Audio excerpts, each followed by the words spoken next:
I've heard people say that when people disclose to them, it makes them feel even more connected because they have to have a certain level of trust and vulnerability there that comes with disclosing having a positive STI. Welcome to Normalizing Non-Monogamy, the podcast where we interview incredible people from across the entire spectrum of non-monogamy to hear their fascinating stories. We strive to bring guests on the show who have a healthy approach to non-monogamy. However, it's important to remember that everyone does it a little bit differently, and the views and opinions expressed by our guests do not necessarily reflect our own. Additionally, we produce this show for entertainment purposes only. Please be aware that we aren't doctors or therapists. Consult a medical professional for anything regarding your health that you might learn about on the show. Enjoy! Welcome to episode 4 of Focus Fridays. We're Finn and Emma, and if you're new to the show and just tuning in, we typically talk to people and have them tell their stories in non-monogamy. This is not one of those episodes. This is focused on a topic. If you're looking for the other 9 parts to this series, the previous 3 are already published and you can find them in your podcast player. The other alternative is you can go to our website, normalizingnonmonogamy.com, click on the courses tab, and it will take you to a link that will allow you to download all 10 of them at once for free if you'd like, or you have the option to leave a donation. Whatever makes you feel good. We appreciate any support that you're willing to give. And with that, we will tell you a little bit more about this Courtney. Episode. Yeah. Our guest today is Courtney Brame. He is the founder of Something Positive for Positive People, which is a podcast where he interviews people who have been diagnosed with an STI. It is also recently designated as a 501c3 nonprofit, and so that's pretty exciting. Yeah, he's also a spokesperson for the website datingpositives.com. And he's going to tell a little bit about his story, and it's amazing. And it's super awesome that he has recently formed the nonprofit. So if you can, check out his website. There'll be links in the show notes, and maybe do a little donation. You can also get some cool shirts. He's got cool shirts. Yes, he does. So thank you to Courtney for sharing everything and for the work you do. And we're super excited to bring you guys this interview, and we will see you on the other side. Let's go. So welcome, Courtney. Thanks for joining us today and coming on. We reached out to you a couple of weeks ago, and we're super excited to sort of have this new partnership with you because you've got some awesome content and an awesome podcast and a recently formed 501c3 that you've got going. So we're super excited to promote all of that and get your story out there and help the community. So do you mind sharing with everybody a little bit about who you are and fill in all the gaps that I just left? Lots of gaps. Oh, yeah. So my name's Courtney Brame. I'm a spokesperson for datingpositives.com and the founder of Something Positive for Positive People. I started Something Positive for Positive People as a podcast, interviewing people who primarily were living with herpes about their experience. I've more recently registered as a 501c3 nonprofit in order to be able to get funding and take donations in order to expand on the usefulness of the podcast. People find it weird that I interview people with herpes, but this was something that turned out to actually be very needed. I've been living with herpes for a little bit over 7 years now. And when I began to come in contact with more people who were living with herpes, I began to notice that there were people who wanted to kill themselves after their diagnosis, like a positive herpes diagnosis. The stigma was just so prevalent that people were just depressed and talked about suicide ideation. And this was on public blogs and forums, so it was all written out on social media pages. I tried to touch base with the people and be like, hey, it's not really that bad. This is just kind of what it is. And it turned into me beginning to see that there was a disconnect between some of the people. So I'm a 31 now year old Black man, and we've got all kinds of different people from different walks of life who are saying they want to kill themselves. So I wanted to give people something that could be more relatable to their own experience. So I just reached out to one of the communities that I'm a part of and made a post asking if anyone would be open to sharing their experience living with herpes. And in doing so, my first guest, her name's Amy. She was a 40-ish year old white woman. She was diagnosed with herpes after her husband cheated on her. And we talked about that experience and what went on, how she did everything right and just ended up with herpes after being cheated on by her husband. So throughout that episode, there was like a shift in emotions from the beginning. There was a little bit of discomfort and awkwardness, of course. But once we got into it, I mean, we got sad, we cried a little bit, we laughed, we got angry. But by the end of it, her being able to have this conversation, like I felt the lightness of her while we were in my car and recorded. If you go listen to that episode, it sounds terrible. It's the first one. But just having that feeling and then being able to share that unique story really goes against the grain of what we believe about a person who has herpes. So we hear that a person with herpes may be dirty or disgusting, or they're not careful with partners. They have a lot of sexual partners. And here we have an example of someone who just completely goes against that. So what I did with her story was, consensually, of course, begin to share it directly with the people who expressed wanting to commit suicide. I'd send it to them via direct message on any social platform, or I'd have to get an email address. And as you can imagine, sending this kind of thing to an email address, it's really easy to miss a number or a letter, get kickbacks, and then having to reconnect with the people. So after that became really unnecessarily tedious, I uploaded the audio to YouTube. And after uploading it on YouTube, I don't remember how much time passed, but we got a lot of views after it was uploaded. And when I say a lot, I mean like 300. So to me, that's a lot, especially given that this is only audio on a video format. So looking at that, I'm like, well, how do I watch YouTube? I'm usually on there. My phone goes off. I send a text message. I make a phone call. I forget about the video. So I wanted to make it to where people were able to access it and be able to, with ease, listen through the entire thing. So I've worked at a podcast advertising agency, so I was very familiar with podcasting. So it was easy for me to decide, how about I just pay for a podcast subscription feed and begin to upload the audio there.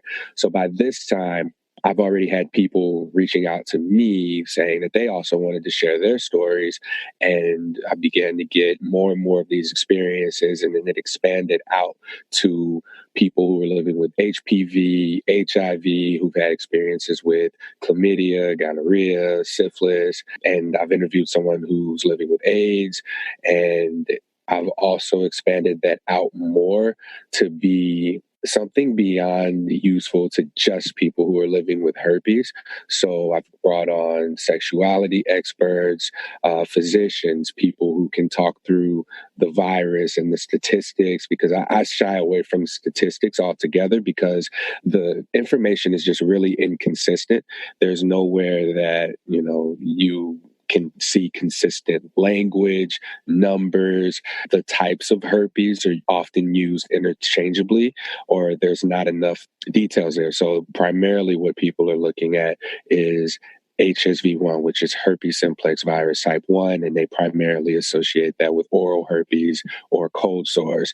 And then HSV2 is primarily genital, and that's associated with genital herpes. But what people often fail to realize is that you can pass HSV1 on genitally and HSV2 orally. So when we see a lot of the language there, it's oral HSV or genital HSV, or they label HSV2 and they're talking about it in a way where it's only genital herpes, or they say cold sores and they're talking about it like it's only oral herpes. So the language gets really confusing. So I bring on people who are qualified to talk through that as well. And a lot of the conversations are really based around people's experience with their diagnosis, and then dating, disclosing how their relationships with sexuality began to change afterwards. And then we talk about their healing process. An STD diagnosis is a traumatic event. And oftentimes people are forced to really sit back and deal with that event. And there's other things that kind of surface up as well. I've interviewed someone who had a terrible relationship with her father. And after her diagnosis, beginning to go through the healing process of treating her emotions around her diagnosis also led to her revisiting her relationship with her father. And this led to so many other the awareness of other things that also needed to be healed in the process. So through all these kinds of interviews and uploading this information, people have been able to have access to information that can help them in their dating lives with disclosing and going through their own process of healing as well. Right. Mm-hmm. That's amazing. And I guess, do you mind maybe talking about, like, from your personal experience, like when you were diagnosed, like, what did you go through personally in terms of learning about it or figuring out what that meant for you moving forward? Because, I mean, spoiler alert, you're not like wasting away. You look like a very healthy person. I know you run a gym or you work at a gym and you're a trainer. So it's not like your life didn't end, right? Right. Shameless plug, Giving 100, St. Louis, Missouri. Yeah, so I am 31 years old. I'm fairly active. I've always been active. I've played football since I was 13 years old, played through middle school, high school, and college, all 4 years. And it was right after, actually, I finished playing football. I graduated from college and I got my first full-time job in media. So I moved back home to St. Louis, Missouri. I lived with my grandmother for a while, and there was a morning where I woke up. It was a morning in August of 2012. It was a Saturday. I woke up and I had body aches. I was really cold and I didn't want to get out of the bed. I just kind of kept the covers on me. And then when I finally got up to go to the restroom, I went to take a piss and I looked down at my dick and I shit you not, it looked like the surface of an asteroid. You know, like how it's all rocky. Like that's the best way for me to describe it. So this was on the upper right portion of my scrotum. And when you feel it, like that's what it felt like. So I remember screaming. I went, "What the fuck?" really loud in my grandmother's apartment. And my grandmother just I laugh, but I can imagine what your grandmother's response was. Well, my grandmother, so we're very close. My grandmother and I, we were living together. So anything, she was very intuitive to my emotions. So me saying what the fuck was probably a reaction she'd never heard before. So she knew something had to have been wrong. So you heard her knock on the door and say, "Court, you okay?" And my mom just so happened to have also been over. And I was like, "We need to go to the doctor. I need to go to the doctor right now." So my mom drives me to an urgent care facility, which is just basically like an immediate instant access, like medical care facility that you can get into. I'm sitting in the waiting room and, you know, I know it's an STD. So it's like, which one is it? Can I get rid of it? Whatever.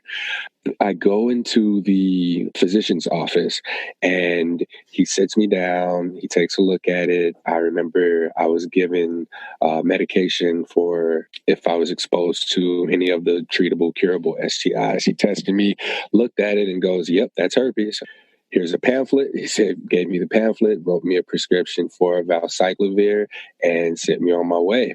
I remember when I was leaving, I was heading back home. My thoughts initially were, "Oh my God, who else did I give this to?" At that point in time, I know a lot of people that I've spoken with, their immediate concern is, where'd I get this from? I didn't have a lot of sexual partners over the course of, I guess, that 6-month period. So I knew, okay, it had to be one of these 3-4 people. So I reached out to them and just asked, like, "Hey, I don't know if you have herpes or not, but I do." The message was different to each one of them, but basically the same thing. "I have herpes. Do you?" And all of them said they didn't have it. So I was just kind of left with this finger just pointing at myself. I was happy that I hadn't given it to anyone else. And at the same time, I was still a little bit disappointed that I didn't know where it came from. So I was left with just having to figure this out on my own. So I had my pamphlet of statistics. I think what it said there was like 1 in 4 people had genital herpes. And here again, going back to the terminology, I was diagnosed with genital HSV2. And the language on the pamphlet said genital herpes, oral herpes. And it was like 1 in 4, 1 in 5. And the language was just really all over the place. And it was not comforting for me at all. So given my background in working in media, I knew, okay, if I'm going to Google anything, I probably don't just want to Google herpes. So, especially you don't want to go to images, right? right. You don't. Oh my God, those are the worst. And I remember images from even sex ed in elementary school on what that looked like. And it just, it looked exactly like one of those images. So, I searched how to manage herpes, and I saw exercise, nutrition, stress management. These were the 3 most common things that came up. And something that didn't hit me until hindsight way later was that I've been so active all these years. And as soon as I stopped being active, that's when I had this outbreak. So, side story, I went and got tested. I think it was a year or 2 years before I was diagnosed. I went and got tested for herpes because I had a lesion in roughly the same area on my penis. And I went into the school nurse. She looked at it and just told me that I looked like I had been really, really busy. And at this point in time, I was on a drought. I don't know if you know what a drought is, but a drought is like where you're not sexually active with another person for a while. And I wasn't sexually active for, I think it got up to 7 months. So I was masturbating a lot. And that's what that ended up being. It was just like friction. So she told me, it's not an STD, you just have friction. So I didn't believe her. I went and got a herpes test done at an AnyLab test results place. I don't remember if that's what the full name of it was, but it was called AnyLab. And my results came back negative. But what I will say I noticed is that there was a presence of antibodies. The test screens for herpes antibodies. So you have to test above a certain amount in order to be positive. I had a presence of antibodies, meaning that at some point I was exposed to herpes, but it wasn't enough for me to have tested positive. I don't know if it's something that over time just begins to grow and develop, or if it's something where you need repeat exposure to the virus in order for it to for the antibodies to replicate themselves. I am looking to have this question answered. So if y'all know anybody, please reach out.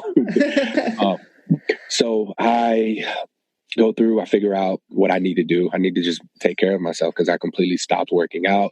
And I believe that my lack of activity and then living with my grandmother. And of course, you can imagine how you get that home cooked meals all the time that usually consist of a lot of fried juiciness and butter.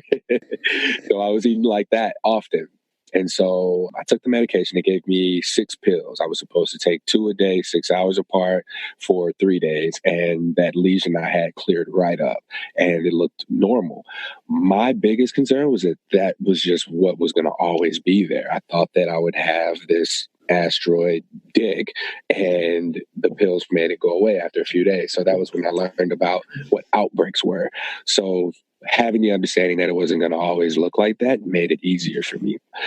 Going through that process, my first disclosure just happened to my first disclosure to a new partner, let me say that, just happened to be to someone who had a relative who also had genital HSV2.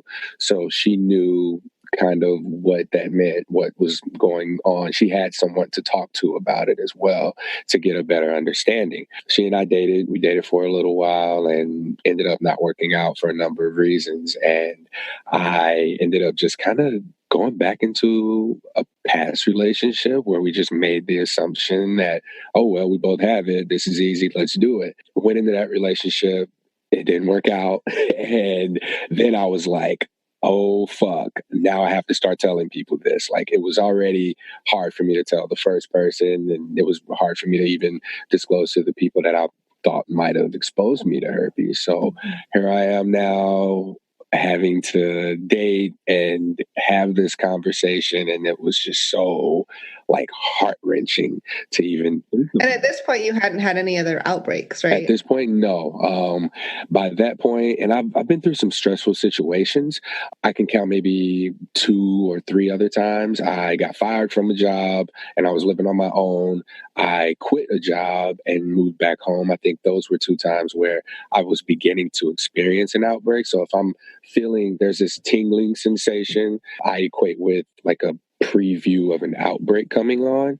And if I have that, I just take the medication. There's no questions asked. It's like the way that I describe it is like the sensation you get immediately after an itch when you scratch it.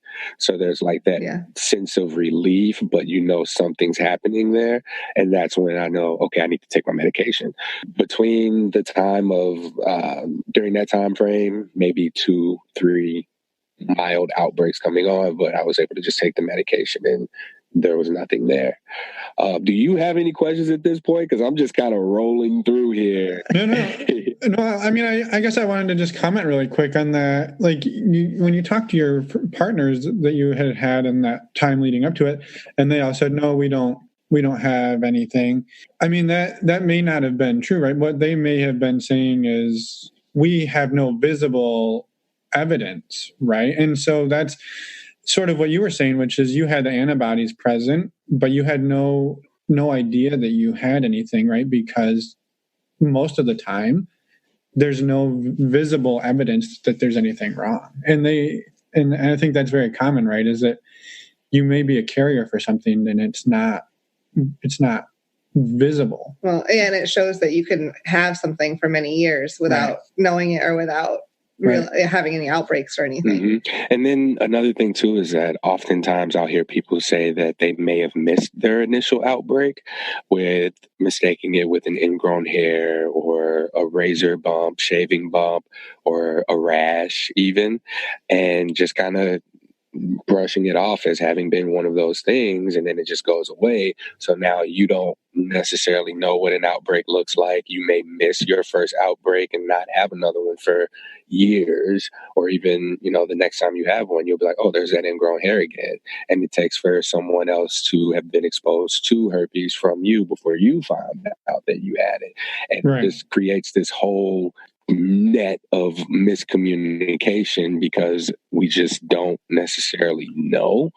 We don't know what to look for. We mistake the symptoms. And oftentimes people really just also, nobody wants that kind of news.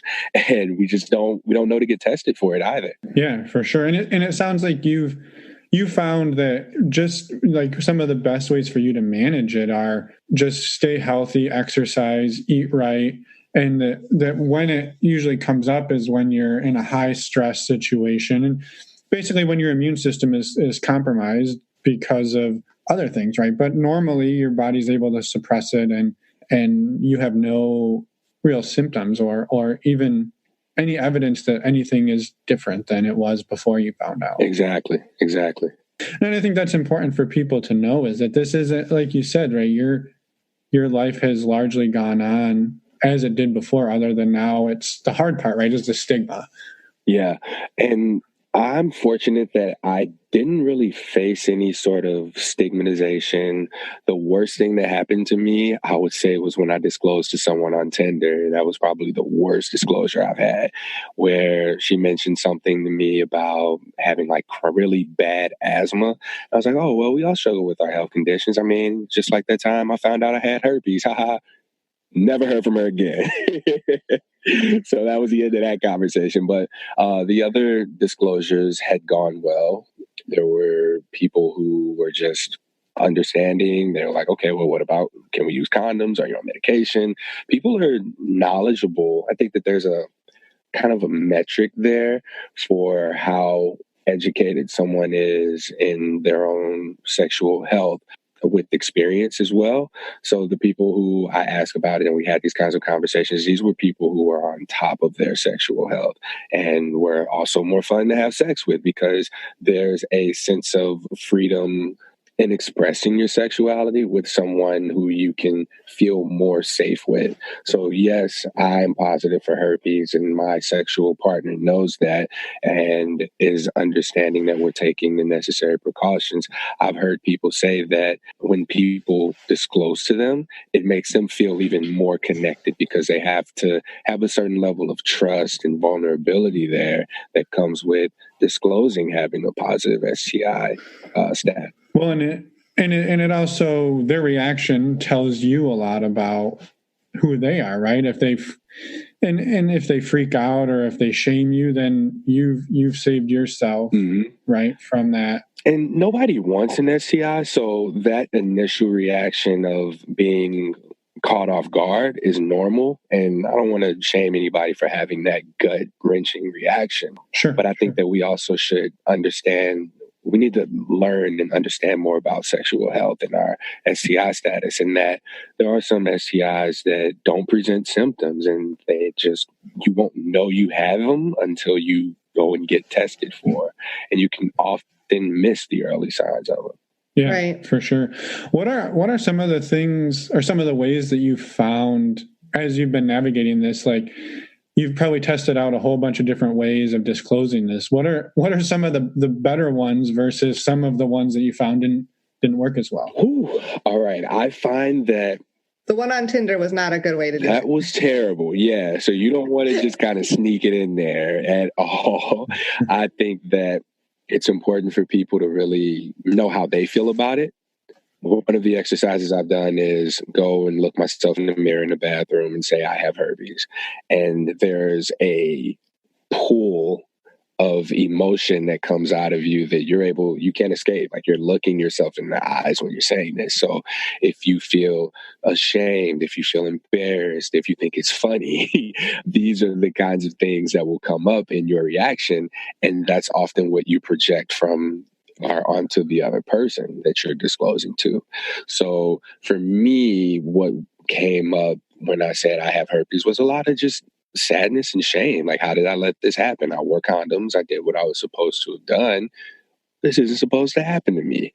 After that, I think I was able to really address the issue of thinking that this wasn't supposed to have happened to me and get the facts and the statistics, understanding that condoms don't prevent herpes transmissions. You can still be exposed to herpes. And I found peace in that. So when I was able to kind of get through the root of what my issue was, when I looked myself in the face and said I have herpes, I was able to just clearly communicate to other people without that. I think that it took a lot of practice. I mentioned before that I'm a spokesperson for datingpositives.com, and being able to find online dating sites for people who are STI positive put me in a position to put that thinking factor of, when do I disclose? How do I disclose? At what point should I disclose? Having that out of my mind allowed for me to just be myself and engage in conversations with women I was attracted to just as me without that, because we can hold on to these thoughts in the back of our mind that really make us feel like we have to overcompensate in our personality to be someone we're not. And I notice now in hindsight that showed up for me in my Tinder dates or my Bumble dates as well. I'd go out and meet up with people and find myself just trying to be more of something I think they want me to be, if that makes sense. So it's authenticity, being able to have a conversation with someone and see where you are aligned with one another. If you're able to see that you want this to be like a one-night thing, if you want it to be something long-term or more casual, being able to communicate that and be like, well, hey, I want you to know that I have genital HSV2. This was something that I wasn't given a choice with. I want to make sure that I'm giving you the choice as to whether or not you want to take the risk here. And then, let them know, like, hey, this is what I see with us. I would like for us to be able to explore these things, whatever your intentions are in the relationship. Give them all of that. And then just ask them what they think. And then you can go into when their last STI screening was. One thing people don't at all tend to allow into their range of perspective is another person saying, me too. That's happened to me a couple of times where I've gone through this whole pitch in my head about how I'm going to disclose to this person and what I'm going to say. And then it just comes out and I'm saying all this shit that's so well structured in my head. And they're just like, oh, yeah, I have that too. And it's like, oh. Yeah, and again, I guess that one brings up the question. I would almost be like, well, were you planning on telling me? But I guess it's right. When does that question come up, right? Or when does that conversation come up? And somebody has to be the one to break the ice. So it's yeah. And that is a real concern. It's a real issue. I mean, there are people who choose not to disclose, and they think that taking the precautions of wearing condoms or taking medication eliminates the risk. That's not the case. It reduces the risk. And there's always a risk that's associated with transmitting herpes to a potential partner. And that has several other reasons that it happens. For instance, the information that we receive from our medical providers about herpes is all across the board. So there's been a conversation I had with someone who went into the doctor and asked, hey, I would like to be tested for herpes. One of my partners has been exposed to it and said that I may have it. And the doctor goes, well, do you have any symptoms? He goes, no. He's like, oh, well, you're fine. Just use condoms. So that person who's been exposed to herpes has now been told by a reputable source that if he wears condoms, he doesn't have to worry about anything. So now he leaves. He just wears condoms like his doctor said, and someone gets diagnosed with herpes, and now this whole cycle continues again.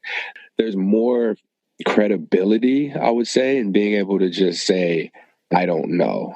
That's what doctors need to be able to say. Like, hey, at this point, it's challenging to say, when you got it, if you even have it at all, if you don't have any lesions or anything, like just being able to be transparent or to say, hey, we can figure this out together. Here's the latest information on herpes and what you can expect from the transmissions and how you can navigate disclosing, blah, blah, blah.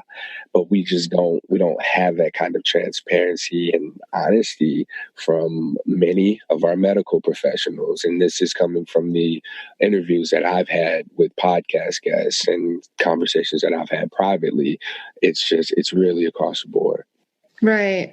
And you had mentioned that, the condoms, of course, don't protect you from transmitting herpes, but they can help mitigate or lower the risk.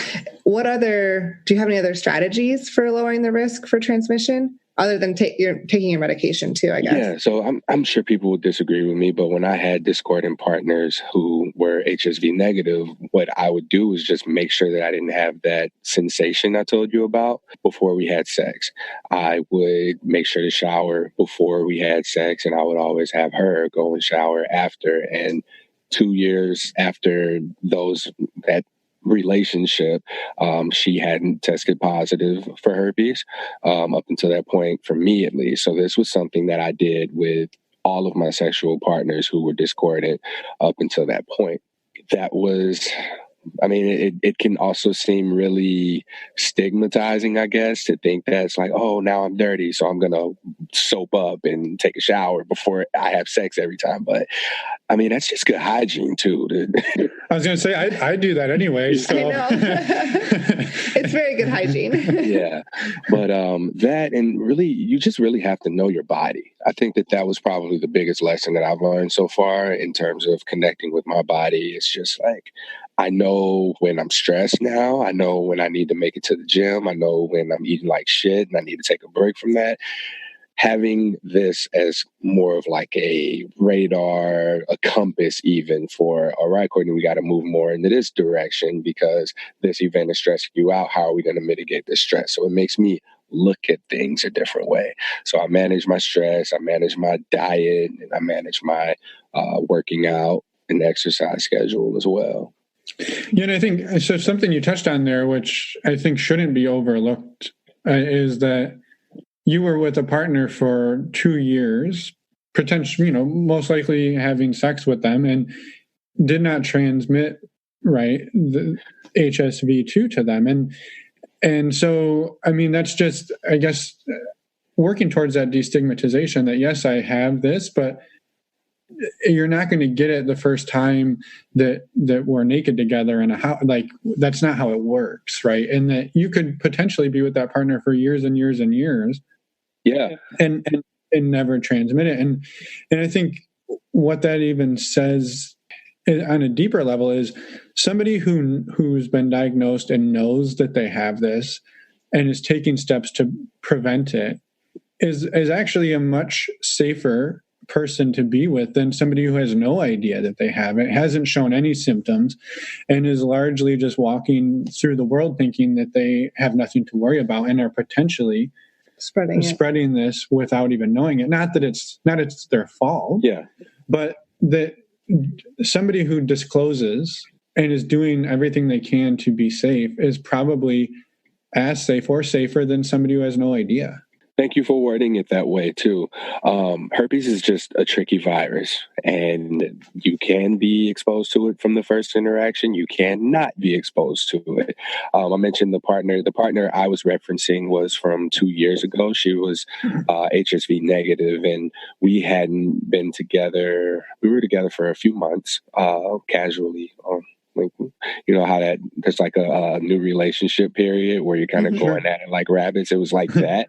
And she reached out to me recently, actually, and let me know like she's with a new partner and that at some point they were exposed to HSV1 and 2. So she didn't get it from me. She got it from another partner. And she told me the story about where she really thinks it came from. And it was kind of like a situation that you just mentioned where a partner isn't aware of their status. One thing that we are afraid of as a person speaking on behalf of people who are living with an STI is when you disclose to someone and you ask them what their status is and they get very defensive. That was how she described the situation to me, where they were like, "What do you mean? You don't trust me?" And that was the interaction that she thinks may have exposed her to herpes. Wow. It's unfortunate, but I think it's the reality. I appreciate being in a space where I'm able to have these kinds of conversations with people because we have this overall idea of what a person who's living with an STI looks like, but it doesn't fit. It doesn't fit the mold for so many different people living so many different types of lifestyles and having so many different ways of being. It just doesn't all fit that mold, and we need to change that.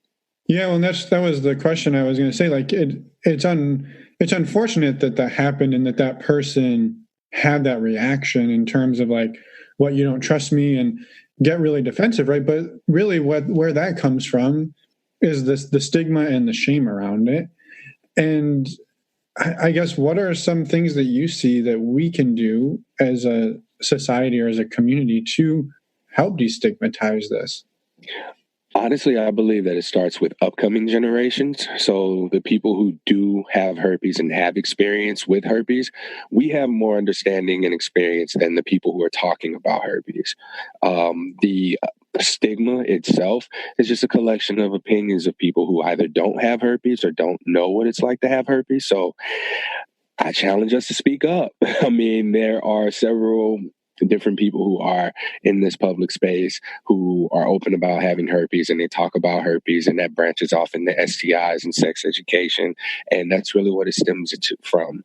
It stems from a lack of comprehensive sexual education, understanding about our bodies, understanding that condoms don't prevent STIs, they reduce the risk of STIs. So understanding how these things work, and we have to be able to put a face, put an experience to a person who's living with herpes. I think that we all know someone who has an incurable STI. We just don't know it because they may not feel comfortable speaking up about it. So when we're at a space where my story is able to reach a younger generation, and I'm finding that the upcoming generations are becoming way more vocal and vulnerable and being more transparent about their experiences and everything. Like, they don't want the bullshit. So in cutting through the bullshit and giving them the tools that they need in order to navigate this prior to them needing it, will create a space where, you know, it's almost like now you shouldn't make fun of a gay person. Now this is something that as a straight person, I know that I have people around me who are part of the LGBT community. If I hear someone make a gay joke, I'm going to be like, hey, man, that's not cool.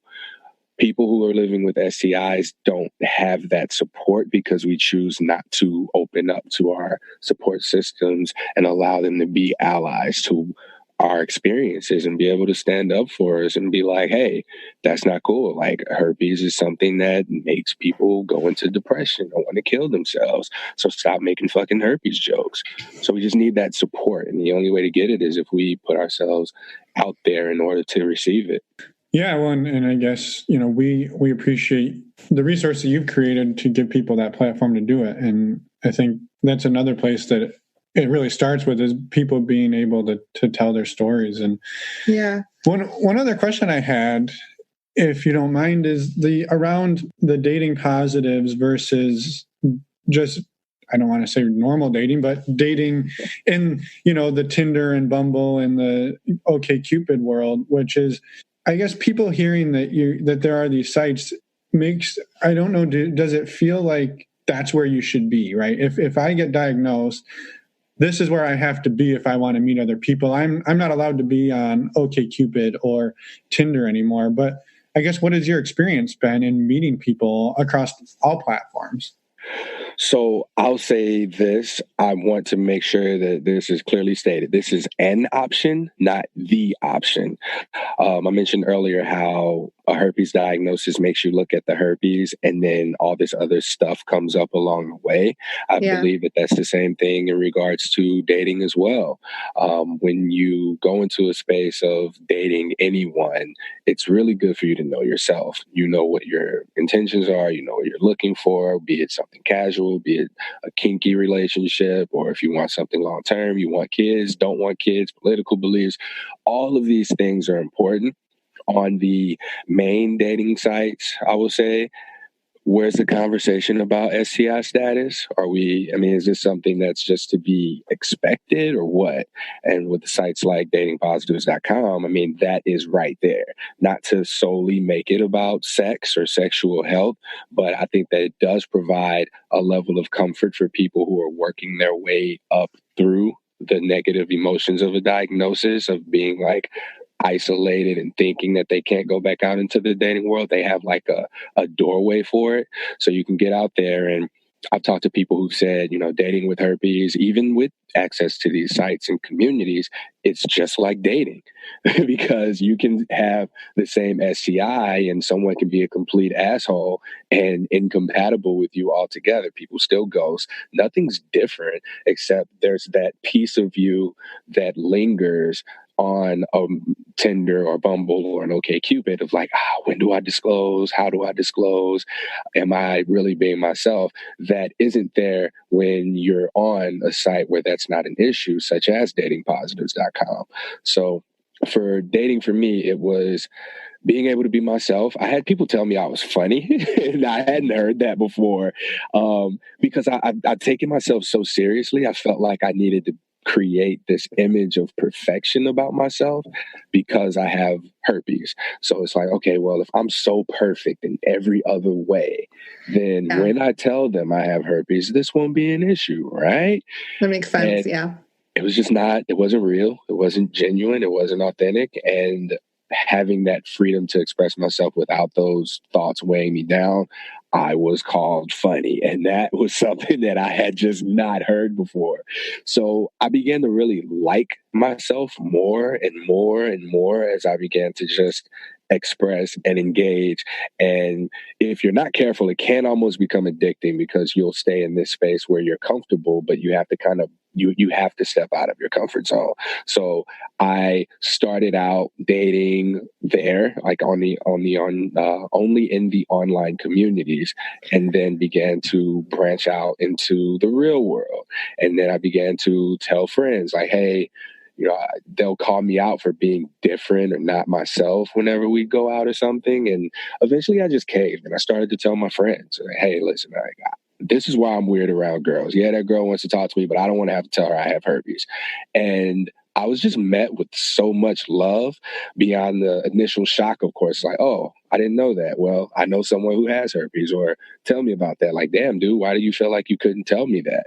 These were the kinds of responses that I received from my support system. But given the stigma and what we see in the media about other people with herpes, we expect to be met with such negativity, judgment, isolation, and people just not wanting to be involved with us at all. But that wasn't the case at all. And I felt so much more supported because I, in my head, like created this personality that was only supposed to be online. But it turns out that was actually me. So I was able to bring that piece of me that got comfortable on dating sites into other dating sites. And then out into the real world. And then I just began to really like myself more. So with the understanding of that being my path through, I began to understand that I can just be myself. It's okay to be myself. And disclosing my STI status. Well, now I have a podcast, so I just direct people to the nonprofit. It's like, oh yeah, this is what I do because I have herpes. I think that being able to say that in front of, oh, because I have herpes, kind of creates this cushion of because it's cool. It's cool that I get to have these kinds of conversations with other people who are living with herpes. And when you have it something like this positioned in such a way, it's like, oh, he's helping people or he's doing something for people. You like build yourself up again, creating these layers of a cool personality or whatnot. And then you tell them I have herpes. I think that it makes them, oh, well, that's really cool that you're doing that. And then the herpes really doesn't become relevant. But then if it's like, let's take it to the opposite end of the spectrum. Let's say you're someone who's more reserved and you're shy and you're quiet. There's like a suspicion of, why is this person awkward or weird or creepy to me? What are the vibes that I'm getting? And then you're like, oh, I have herpes. Like that, again, just goes back to how you feel about it. Right. Yes, that kind of... I don't know if you listen to Dan Savage or not, but he talks a little bit about when you're telling somebody something, either whether it's a kink or something to this effect, like don't roll it out like it's a cancer diagnosis, right? Like you can tell people, and that's who you are, that's what it is, and the attitude that you project is going to be reflected back to you, right? If you're really down and out about it, that's probably how they're going to perceive it. Exactly. Yeah. So we got to figure out how we feel about it, and then we have to begin healing that healing process through it.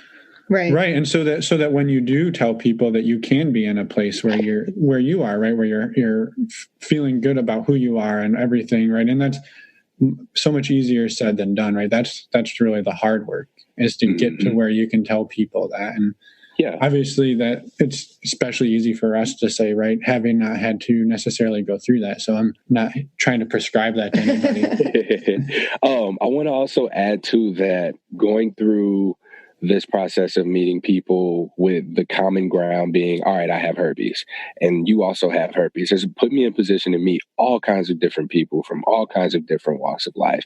And I think that it's opened up this portal to a newfound creativity when it comes to how to have sex, how to court someone, different relationship styles as well, because I've not known about kink. I hadn't known about non-monogamy. These were all things that I began to explore after my diagnosis, after coming into contact with people who I just normally wouldn't have dated, or I would have sought after whatever the Western standards are of beauty, in my experience. And I began to look at people for who they were. Like, you take more time, you get to know people, and that really gorgeous blonde that you're attracted to just might not have a great personality.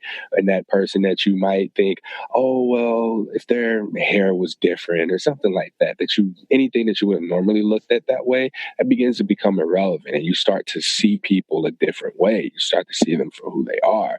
And being able to walk in the space and be yourself also attracts more people who are like that as well. So you really do just cut through the bullshit, and you begin to get to know people, and you're more empathetic and understanding of their different kinds of lifestyles, and you can genuinely be curious and interested and be able to have more of like a energetic exchange than it is a superficial exchange. Because you're kind of cutting out the small talk and the bullshit, basically. Yeah, I can't tell you the last time I asked someone, "Oh, how's the weather?" Like, I don't have those kinds of conversations anymore. Yeah. Well, you get to meet or know somebody so much faster when you cut out that and you just dive into the more meaningful stuff. And even if that relationship doesn't go anywhere, you still have that friendship and that connection. Exactly. Yeah. And I'm still friends with people I've met on the dating sites. I actually just connected with someone. She didn't know that I had herpes at that point in time. We never met in person, but we just kept in touch, and come to find out, she ended up contracting herpes, and she told me after she found out that I was doing this podcast. Yeah. And I think, it's all very encouraging to hear, right? That you're just reinforcing everything that we kind of already knew, which is like this diagnosis was the start of something. Although at the onset wasn't great news, it has really been something that was transformative for you over the past few years, and really where you are today is probably a better place than you were before, right? I mean, I cannot imagine how I would be right now had it not been for the experiences that I had after my herpes diagnosis. I don't want to give my herpes diagnosis the credit for everything that's happened up until now, but I will say it's definitely played a major role in just redirecting where I was headed, because like I said, I worked in media, and I probably would still have worked in media, but there was just like this pull to do something that was more useful and meaningful. If I hadn't had herpes, I probably would still have that pull, but I wouldn't really know what direction to take it in. Right. So it's been helpful. And I mean, we have the power in our minds to reframe any kind of an event to work for us in the way that we choose for it to. Yeah. And it's just been a matter of like rediscovering that you can make choices. I can choose to be a victim of my positive status, or I can choose to be a victor of my positive status.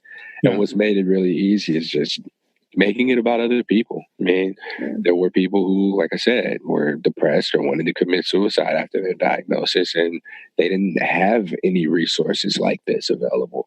Right. And when you finally find them, you find them all. So my overall goal is to just make something positive for positive people, something that is easy to find, so that people can then begin to connect to the resources that they need. Maybe you do need a dating site. Maybe you do need a social support group. Maybe you just need access to more relevant, accurate, consistent information. Or maybe you just need to vent. Maybe you just need a friend. So that's and all of that with removing the judgment, right? Removing the judgment and the stigma, and creating that community and resources for people that have they can have that outlet. Mm-hmm. Mm-hmm. Yeah, it's really cool. Yeah, awesome. And yeah, thank you for creating that. And if you don't have anything else major that you wanted to say or get out there, we can leave it there, and or we give you the platform here to kind of any closing thoughts that you want to share. Well, I have a lot that I can say. And like I said, if I start talking, I won't stop. No real guidance. I do want to let everyone know, I mean, if you are someone who is not living with HSV, herpes simplex virus, you probably know someone who does. If you have 5 other friends and none of them have herpes, it's probably you, statistically speaking, from a very, very general standpoint. But that's just how common this is. And so when we consider making these jokes, or when we consider using stigmatizing language against really any community of people, we all have to take into consideration that we have a loved one who may be experiencing that, and they just don't feel supported enough or safe enough to open up to us and let us know that that's what they're struggling with, that's what they're challenged with, or what they're navigating on their own. Like I said, I want something positive for positive people to just be sort of a lighthouse for people to find their way to all of these other resources that are available out there, because there are a ton. You can visit www.spfpp.org in order to begin listening to the podcast. You can surf through the website and begin to find access to communities that are near you, support groups, online resources of people who may share a similar lifestyle or may look like you, who you just feel more connected to in order to have some sort of an exchange with. What we're doing with Something Positive for Positive People, the big long-term goal is to be able to have these resources accessible to people immediately after their diagnosis. Perfect world, we'd all have access to it as a sex education tool. There may be episodes that teachers, sex educators are able to reference whenever they're instructing their adolescents in schools. Right now, what I do is uplift sex educators, interview people who are living with STIs and other people who are relevant in the space of being able to talk through the science and statistics about sexual health. And in addition to that, I want to help support the people who need it. So anyone who's struggling with the diagnosis and needs these resources, I'm here, I'm accessible right now. It's just me. So if you send an email to Courtney at spfpp.org, I'm who you're going to get. And I'd like to be able to raise the kind of money that allows for me to be able to safely get people to a therapist, like someone who is able to help them navigate their diagnosis and all of the other things that are piled up underneath that. Because I do believe that an STI diagnosis, the way that we respond to the stigma is a mental health issue. So I want to be able to support therapists and being able to provide that level of service to the people who need it the most. Yeah. And I think that through this platform, I'm able to make the connections and put together the kinds of resources to do so. And I really thank and appreciate you all for making the space on your platform to be able to talk about this. Sexual health itself is just something that gets neglected in the mainstream media. Like, I was watching Wonder Woman the other day, and I watch it a lot differently now. This woman who grew up on an island full of women comes to wherever they were at. I think they were in, I forget where they were, but she meets this man for the first time, and they go and they start kissing, clothes come off, lights go off. There was no conversation about consent. There were no condoms. There was no conversation about birth control or pregnancy. And we completely just, like, all of that falls under the sexual health umbrella. And there's just not enough of that. I mean, yeah, it's probably not cool, but I mean, even just flashing a condom or something would have been nice. So I want to be able to bring up this kind of stuff. Yeah. And I think that we can do that.